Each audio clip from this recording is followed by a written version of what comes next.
ஏன் கண்மணி, என் பேர்ல உதவி செஞ்சேன்னு சொல்ற? அப்ப அவார்டு வாங்கும்போது என்னையும் தானே கூட்டிட்டு போயிருக்கணும். நீ மட்டும் தனியா போய் வாங்கிட்டு வந்திருக்க.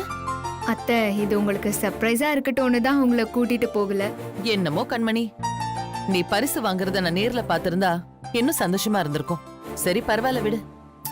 இப்ப என்ன அத்தை, எனக்கு இன்னும் நிறைய பாராட்டு விழா நடத்ததான் போறாங்க. அதுலலாம் நீங்க கலந்துக்கோங்க, அவ்வளவுதானே?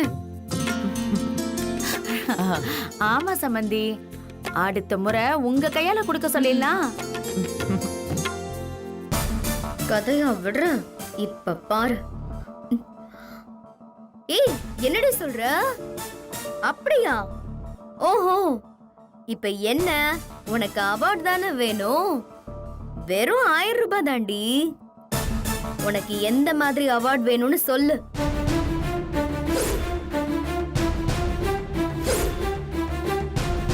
ஆஸ்கார் கூட வாங்கி தரேன்டி.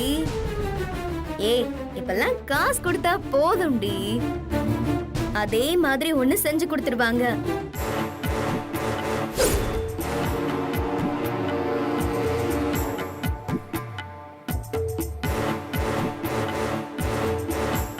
அது மட்டும் இல்ல, சில அல்பைங்கெல்லாம் அப்படிதான் விருது வாங்குதுங்க.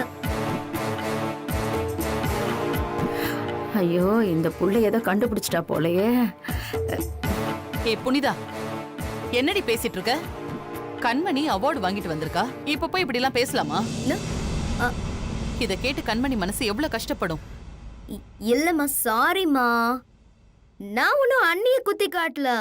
என் ஃப்ரெண்டு கிட்ட சாதாரணமா தான் பேசிட்டு இருந்தேன்.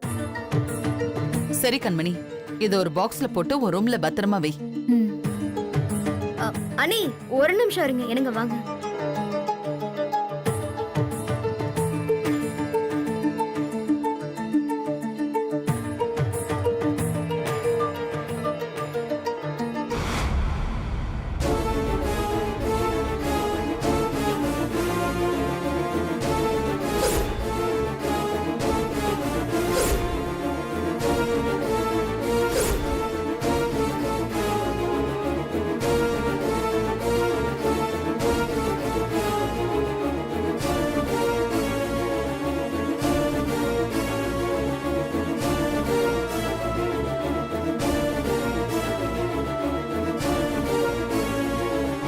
கண்டிப்பா அவளோட கணவரா தான் இருப்பாரு.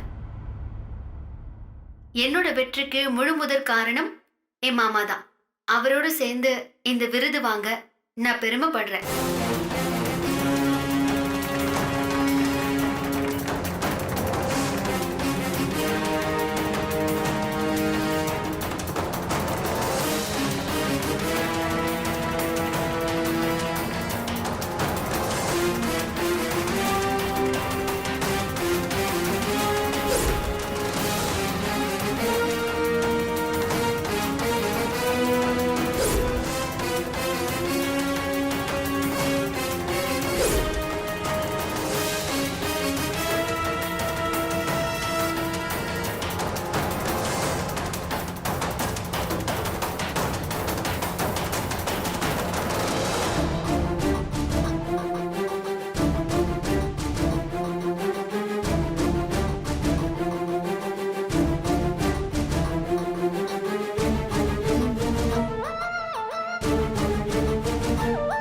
அவ்வளோ ஈஸியா இல்ல ராசாத்தி அக்கா மாதிரி ஆயிட முடியுமா என்ன? அதுக்கெல்லாம் எண்ணமும் செயலும் எப்பவும் நல்லா இருக்கணும். அதெல்லாம் உங்களுக்கு சுட்டு போட்டாலும் வராது. சரியா சொன்னீங்க. என்ன கண்மணி, இதெல்லாம் ஒரு பொழப்பா? அத்தை, என்ன மன்னிச்சிருங்க அத்தை. எந்திரி எந்திரி, முதல்ல எந்திரி. எந்திரின்னு சொல்றல. அத்தை, எனக்கும் சேவை பண்ணணும், உதவி பண்ணணும், அவார்டு வாங்கணும்னு எல்லா ஆசையும் இருக்கு. ஆனா நான் பண்ற எல்லாமே தப்பு தப்பாவே போகுது. அதுக்கு நான் என்ன பண்ணுவேன்? ஆமா சம்பந்தி, இவ எப்படியாவது உங்க குடும்ப பேரை காப்பாத்தி நல்ல மருமகங்கிற பேரை வாங்கிடணும்னு நினைக்கிறா. ஆனா பாவம் இப்படி ஆயிடுச்சு. பொண்ணுக்கு ஏத்த அம்மா எப்படி ஜால்ரா போடுது பாரு. நானும் எல்லாருக்கும் நல்லது பண்ணதான் பாக்குறேன். ஆனா என் நேரம் எனக்கு எப்பவுமே எல்லாம் எதிராவே நடக்குது. கண்மணி, நீ எது பண்ணாலும் நேர்மையா பண்ணு. விருது தானா உன்னை தேடி வரும். அதை விட்டுட்டு இந்த மாதிரி ஏமாத்துற வேலையெல்லாம் பண்ணாத.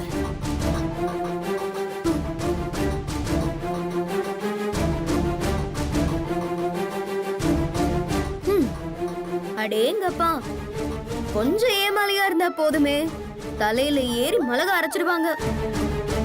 அத்தை சொல்ற மாதிரி நேர்மையா நல்லது மட்டும் நினைச்சீங்கன்னா அக்கா மாதிரி நீங்களும் நல்ல பேர் எடுக்கலாம்.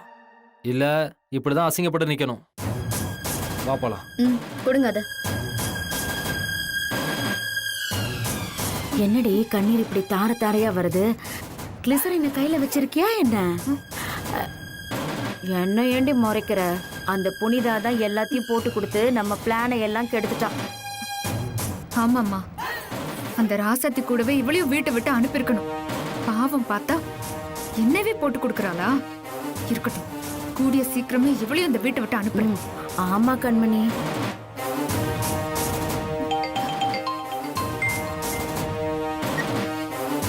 ஹலோ கண்மணி, என் புருஷனை போலீஸ் புடிச்சிட்டு போயிட்டாங்க. என்ன சொல்றீங்க? ஆமா கண்மணி, அந்த ராசாத்தியும் இனியனும் அவர் மேல கம்ப்ளைண்ட் கொடுத்திருக்காங்க. அதனால தான் போலீஸ் புடிச்சிட்டு போயிருக்காங்க.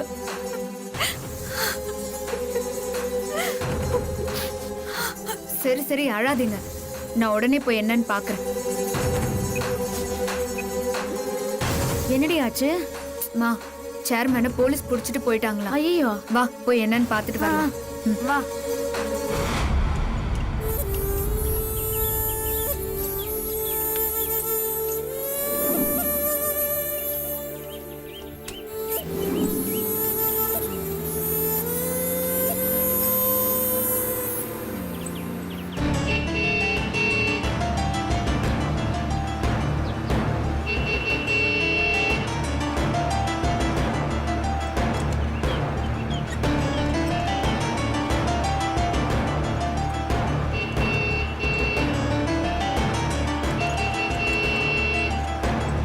கிழவனுக்கு திமிர பற்றியா?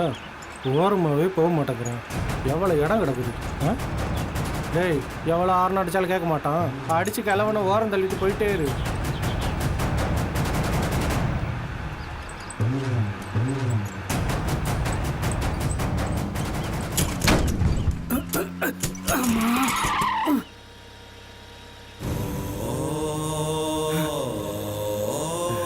யோ, வயசான காலத்தில் ஓரமாக போக மாட்டியா? இப்படியா நடு ரோட்டில் போவ? போயா?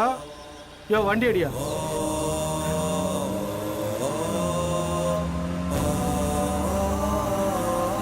அழகு, வண்டி நிப்பாட்டு. டேய் டேய், பாவிங்க, வயசான பெரியவர் எப்படி தள்ளி விட்டு போறாங்க பாருமா. ஐயோ, டேய், ஐயா, ஐயா, எழுந்திருக்க. தூக்குறா. பார்த்து. அரிசி ஐயா, பார்த்து பார்த்து. மெதுவா. டேய் அழகு, தண்ணி எடுத்துட்டு வா. சரி மாப்ள. ஐயா, உங்களுக்கு ஒன்றும் ஆகல? ஒன்றும் ஆகல. கூடாதா? ரோடு பள்ளமா இருக்குன்னு இந்த பக்கம் வந்தேன். காருக்காரன் தட்டி விட்டுட்டு இந்த போயிட்டான். மாப்ள. இந்தாங்க, குடிங்க. அண்ணே, அது சேர்மனோட கார் தானே? ஆமா ராசத்தி, அவன் பிய வக்கீல கூட்டிட்டு போறான் போல இருக்கு. ஒரு கைதி பார்க்க போறதுக்கு எதுக்கு இவ்ளோ அவசரம்? பொறுமையா போனா அந்த சேர்மன் என்ன செத்தா போக போறான். அவன் செத்தாதாமா நல்லது. 20 வருஷமா இந்த ஊருக்கு அவன் தான் சேர்மனா இருக்கான். அவன் வந்ததுல இருந்து எந்த நல்லதும் பண்ணதில்லை படுபாவி. ரோடு போடுற கான்ட்ராக்டர் எல்லாம் அவங்க ஆளுங்க தான். காசை வாங்கிக்கிட்டு கண்டுக்காம விட்டுறாங்க. நாம தான் கஷ்டப்பட வேண்டியதாக இருக்கு.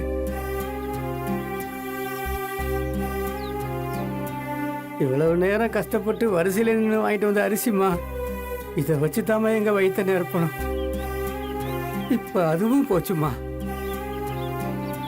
இந்த மாசம் சோத்துக்கு என்ன பண்ண போறேன்னே தெரியலம்மா.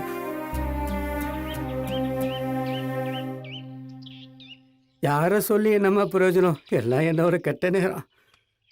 ஐயா, ஐயா, அது எதுக்கு எடுக்கிறீங்க? இதுக்கு மேல இதை வச்சு ஒண்ணும் பண்ண முடியாது.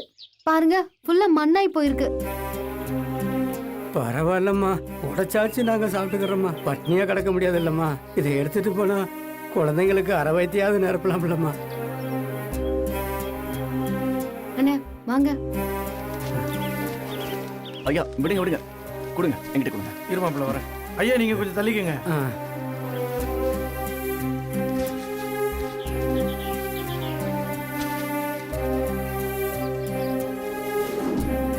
போதும் போதும் விட்டுரு, வேண்டாம். மாமா ம்? காசு கொடுங்க. இந்தா. இருக்க கட்டி கட்டி தரேங்க ஐயா. ஐயா ஆ. இந்தாங்க இதை இல்ல வச்சுக்கோங்க. வேணாம்மா. வச்சுக்கோங்க ஐயா. என்ன உங்க மக மாதிரி நினைச்சு வாங்கிக்கோங்க.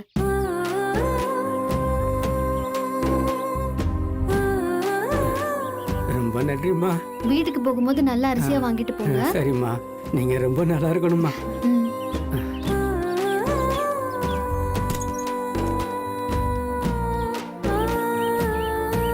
வரங்க பார்த்து ஆ, போங்க. சரிங்க ஐயா, பார்த்து போங்க.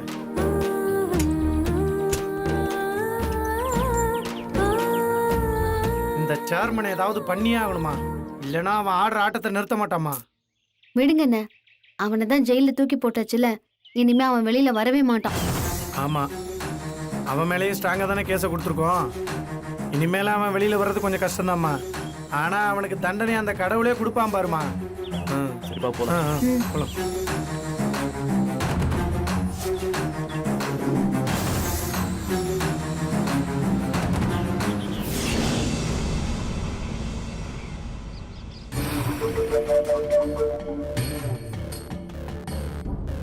இந்த பாருங்க சேர்மன் சார், நீங்க ஜாமீன்ல தான் வந்திருக்கீங்க. தேவையில்லாம ஏதாவது பிரச்சனை பண்ணீங்கன்னா நான் பெயிலபிள்ல போட்டுருவாங்க. 15 நாள் வெளியிலே வர முடியாது, பாத்துக்கோங்க.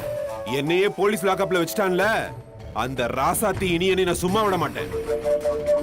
ஆமா ஆமா, நீங்க பண்ணதை தான் பார்த்தோமே. இவ்வளோ நாள் பதவியில இருந்து ஒண்ணுமே பண்ணல.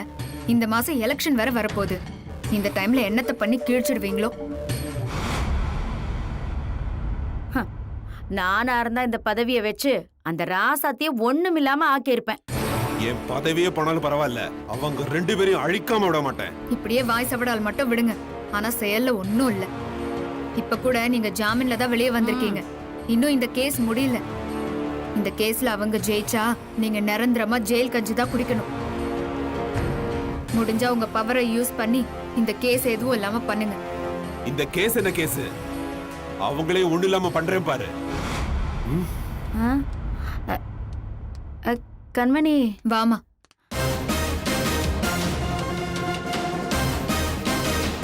அண்ணே வந்துட்டாரு.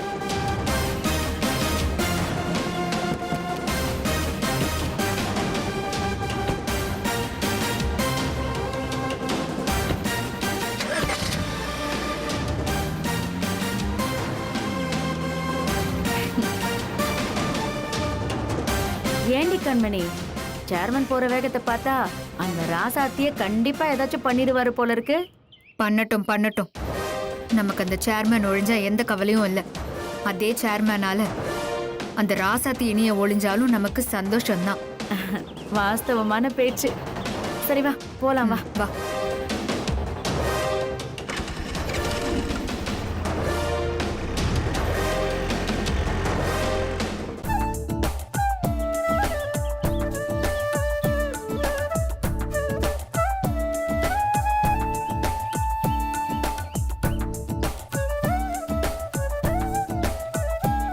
அத்தை, இந்த மாதிரி நீங்க எத்தனை அவார்ட் வாங்கியிருப்பீங்க? இதுதான் முதல் தடவை. இனி உன் அத்தை இன்னும் இது மாதிரி நிறைய விருதுகளா வாங்கி குவிக்க போறா பாரு. இலக்கியா, நீ உன் அத்தையை விட நிறைய அவார்டு வாங்கணும் என்ன? கண்டிப்பா பாட்டி. அத்தை வாங்குற அவார்ட்லாம் கவுண்ட் பண்ணிக்கிட்டே இருப்பேன். அத்தை வாங்கினதை விட என்னைக்கு நான் அதிகமா வாங்குறேனோ அன்னைக்கு அத்தை வாங்கின எல்லாத்தையும் நானே எடுத்துப்பேன்.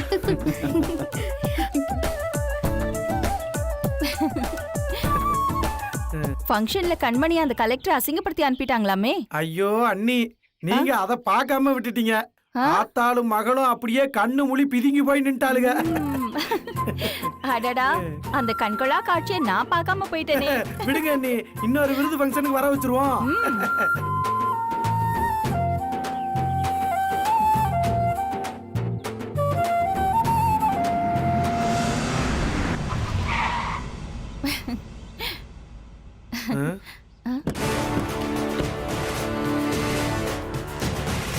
டேய் வந்துட்டே பாத்தியா?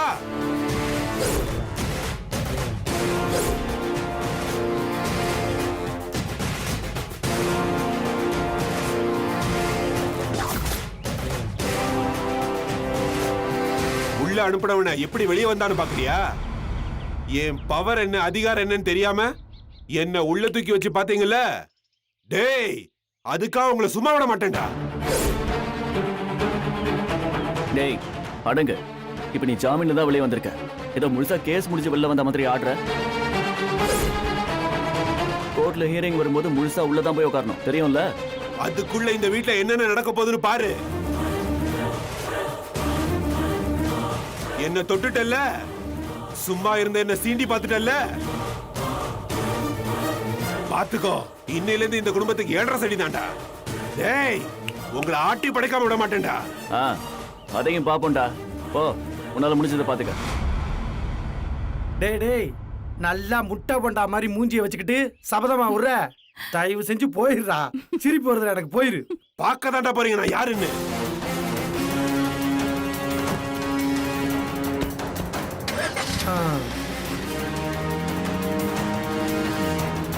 மாப்ள, இவனெல்லாம் சாதாரண கேஸ்ல புடிச்சு போடக்கூடாதுடா. குண்டர் சட்டத்துல புடிச்சு போட்டு வெளியிலேயே வர முடியாத அளவுக்கு பண்ணணும். அப்பதான் இவன்லாம் அடங்குவான். சரியா சொன்ன அழகு.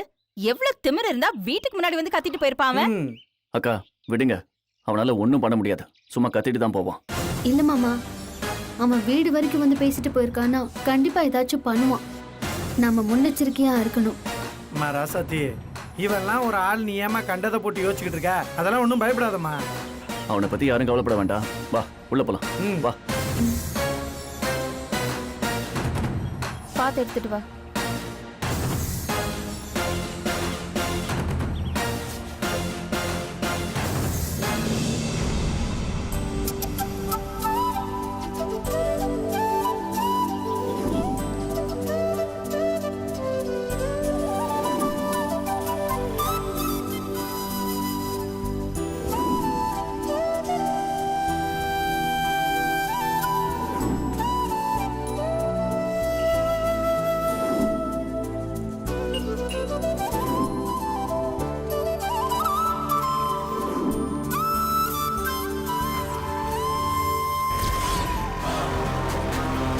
அம்மா பைய கூட நான் கொண்டு வரேன். நான் எடுத்துட்டு வரேன்டா. ஏ கண்மணி, அங்க பாரு ஐஸ்வர்யாவும் ராஜ்யம் வர மாதிரி இருக்கு. இப்ப நான் கொண்டு வரேன். இனிமே நீதான் வரட்டும். அதுக்கு என்ன இப்போ? நிறுத்திடி, விசாரிச்சுட்டு போலாம். மா, அதெல்லாம் ஒண்ணும் வேண்டாம். நீ பேசாம வா. ஏய் கொஞ்சம் நிறுத்திடி, என்னன்னு கேட்டு போவோம். மா, விக்கிற விலைவாசி எவ்வளவு ராஜி இல்ல. நிறுத்து நிறுத்து. மாமா ஐசோ, ஐசோ எப்படி இருக்க? ராஜி, எங்களெல்லாம் ஞாபகம் இருக்கா? அண்ணி, இப்படி எல்லாம் கேட்டு எங்களை சங்கடப்படுத்தாதீங்க அண்ணி. கல்யாணத்துல ஏதோ சின்ன மனஸ்தாபம், அதுக்குன்னு உறவே இல்லாம ஆயிடுமா? அப்படிதானே ஆயிடுச்சு. புது வீட்டுக்கு குடி போனீங்க, எங்க கிட்ட எல்லாம் ஒரு வார்த்தை சொன்னீங்களா? ஐயோ அதெல்லாம் இல்ல அண்ணி. ஆமா ஆமா, உங்களுக்கு தான் புது உறவு கிடைச்சிருச்சுல, அதான் எங்களை மறந்துட்டீங்க. அப்படிலாம் இல்ல அண்ணி.